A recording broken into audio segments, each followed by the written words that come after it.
ask you for your support. I hope you come out on January 3rd. But there's no reason to be despondent about how this country is going right now if we do the right thing. And I believe that most people in this country know what the right thing is to do.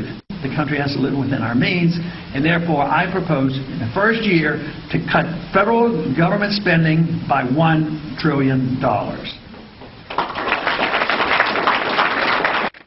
Well, that was Ron Paul on the campaign trail in Iowa yesterday. Polls showing he's popular there, but the Texas congressman responding to harsh words from his rivals, Mitt Romney, Michelle Bachmann, among others, saying Paul will not be the nominee. Newt Gingrich says he wouldn't even vote for him. Doug Wead is a senior advisor to Ron Paul. He's been with him in Iowa, but happens to be in D.C. today. Doug, thanks for being with us. Congressman Paul is being criticized by his rivals and others for, among other things, claiming that America is to blame for 9/11, condemning the killings of bin Laden and Anwar al-Awlaki, and blaming the U.S. for provoking Iran's nuclear program. Aren't those foreign policy views of Mr. Paul contrary to what most Americans think?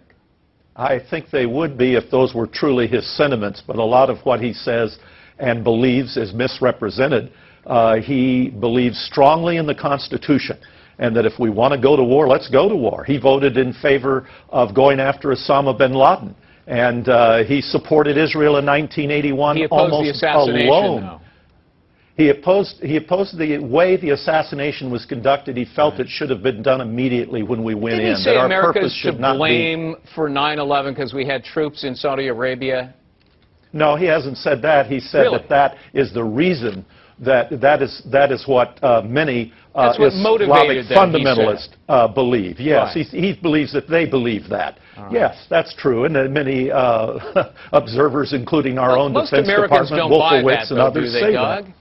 They may not. Ron Paul is incorruptible. He's honest. He's a good example of our foreign policy now. Is just in the last few weeks we have troops on the ground, boots on the ground in Australia for purposes of defending us against China. Sure. So we borrow money from China to have American troops in Australia to defend us against China. He believes we need a little more sanity. That does seem to resonate with a lot of folks, just anecdotally, based on all the emails we get. Here's what Congressman Paul's rivals, though, are saying. I want to quote them. We'll put it up on the screen.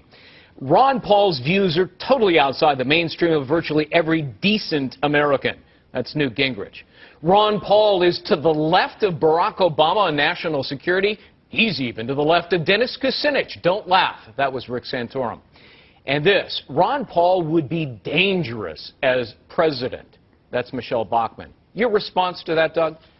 There's nothing dangerous about the U.S. Constitution. If blocking the Straits of Hormuz or some other action by Iran was deemed as an act of war, or we decided we needed to react, as a president, he would take it to the U.S. Constitution, to the U.S. Congress. We would decide, declare war, we'd win it, and then we'd get out. That's what he believes. And the U.S. Constitution is not dangerous. Right. It's dangerous to take these risks of avoiding. I'm trying to run through a bunch of subjects here. I want to put his economic ideas up on the screen. We heard one of them in the introduction, cutting $1 trillion of spending in the first year alone.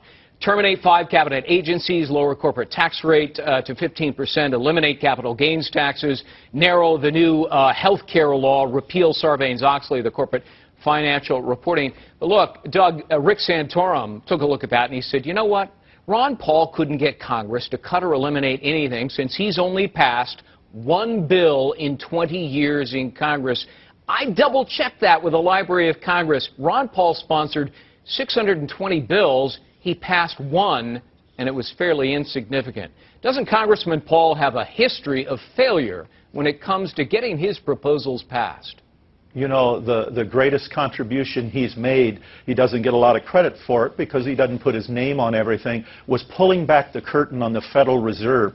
4 years ago, Greg, 74% of this country didn't even know what the Federal Reserve is. Today, 78% of the nation wants it audited. Obama, Romney would audit a waitress to make sure she pays taxes on her tip money but won't audit the Federal Reserve. But thanks to Ron Paul, we got a partial audit. It showed in 2008 that $16 trillion, the national debt was $14 trillion, $16 trillion was loaned out in interest-free money to major banks in this country. The people, we've always had corruption in Washington, but people are really angry because the corruption has reached a level that they're losing the value of their homes, the value of their IRAs, Doug, and Ron Paul's the only person with the guts to take this on. Let me squeeze one more in about the polls. And we don't sneeze at the fact that he has a strong organization in Iowa. As we said in the introduction, he's very popular. The polls demonstrate that.